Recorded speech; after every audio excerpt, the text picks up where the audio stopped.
డీటెయిల్గా ఈ విషయం పైన విశ్వాసులైన వారందరికీ కూడా అవగాహన అవసరం. యేసు ప్రభు వారికి కలిగి ఉన్నటువంటి పాపములు క్షమించే అధికారము, శిష్యులకి ప్రభువారు ఇచ్చినటువంటి అధికారము రెండు ఒకటేనా?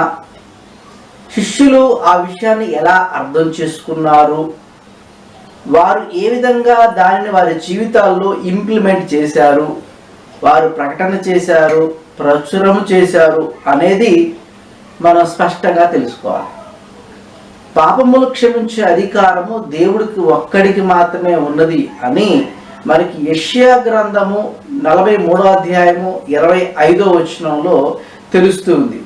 యెషయా గ్రంథము 43వ అధ్యాయం 25వ వచనంలో, నేనే నా చిత్తాను ప్రకారముగా నీ అతిక్రమములను తుడిచివేయుచున్నాను, నేను నీ పాపములను జ్ఞాపకము చేసుకొనను. అంటే పాపములను క్షమించే అధికారము నాకు మాత్రమే ఉంది అని దేవుడు చెప్తున్నాడు. అదే అధికారాన్ని యేసు ప్రభు వారు కూడా ప్రదర్శిస్తున్నారు.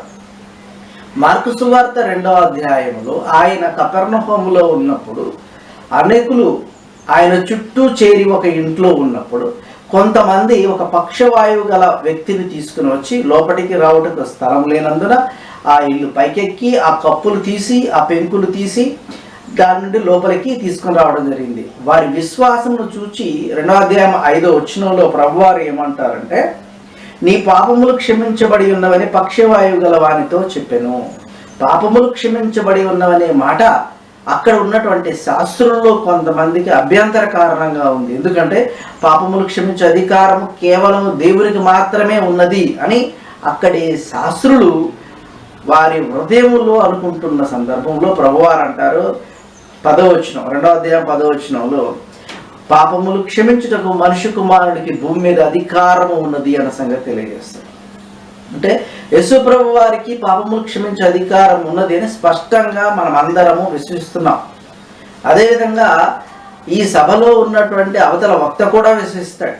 కానీ శిష్యులు కూడా కలిగి ఉన్నారు కాబట్టి ఆయన దేవుడు కాదు అనేటువంటి ఒక అభ్యంతరణ తీసుకొస్తాడు. అంటే ఇక్కడ మనం ఏ విషయాన్ని ఖండించాలి అంటే, శిష్యులు కలిగి ఉన్నటువంటి ఆ శక్తి ఏంటి, ప్రభువారు ఇచ్చిన ఆ వరం ఏంటి అనేది మనం అర్థం చేసుకున్నట్లయితే, యేసు ప్రభువారికి కలిగి ఉన్నటువంటి పాపము క్షమించే అధికారము, శిష్యులకు కలిగి ఉన్న అధికారము రెండు ఒకటా వేరు అన్న సంగతి అర్థమవుతుంది.